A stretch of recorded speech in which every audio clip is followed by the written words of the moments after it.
News 18 India. आपका वहां पर जाना जी, तो क्या बाकी इमाम इस बात को लेकर रुष्ट हैं, गुस्से में हैं? उनका ये मानना है कि मतलब भगवान की प्राण प्रतिष्ठा हो रही है और आप वहां पहुंच गए। इसीलिए चूंकि अभी आया ही हूँ और मैंने ये फतवे को भी, इस फतवे को, जो कि मेरा ऑल इंडिया इमाम ऑर्गेनाइजेशन का खुद का एक यूनिट है, दारुल इफ्ता हमारा खुद का है, ठीक है। सेंट्रल दारुल कज़ा, उसमें मैंने ऑलरेडी भेज दिया है, इस पर काम हो रहा है। लेकिन जो 3 बिंदु हैं, वो पहला बिंदु के इमाम की हैसियत से मैं नहीं जा सकता, इसलिए इस्लाम से खारिज हो गए। दूसरा बिंदु इसमें है कि आपने कहा है कि राष्ट्र सर्वोपरि है, आपने धर्म को नीचे कर दिया, राष्ट्र को ऊपर कर दिया, इसलिए आप इस्लाम से खारिज हो गए। तीसरा उनका कहना बिंदु यह है कि आपने कहा कि इंसान और इंसानियत वो ऊपर है, धर्म नीचे है, तो आप इसलिए खारिज हो गए। तो मैं तीनों को रूबी का एक जवाब देना चाहता हूँ। पहला जवाब, प्राण प्रतिष्ठा में मैं क्यों गया? प्राण प्रतिष्ठा में मैं गया आपसी सौहार्द के लिए, पैगाम मोहब्बत लेके अपने देश के लिए। दूसरा, उन्होंने कहा है कि राष्ट्र सर्वोपरि है।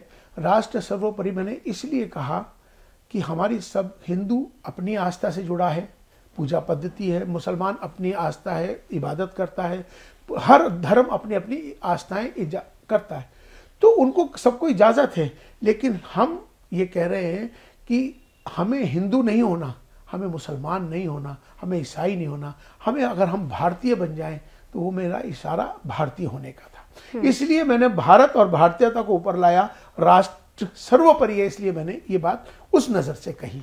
लेकिन मैंने जो बात आपसे कही कि आपको एक तमगा लगा दिया जाएगा, आपके सीने पर एक, जिसे कहते हैं ना, आरोप का जो बैज है वो लगा दिया जाएगा कि आपके अब्बा भी इमाम रहे और वो भी संघ के बड़े करीब थे।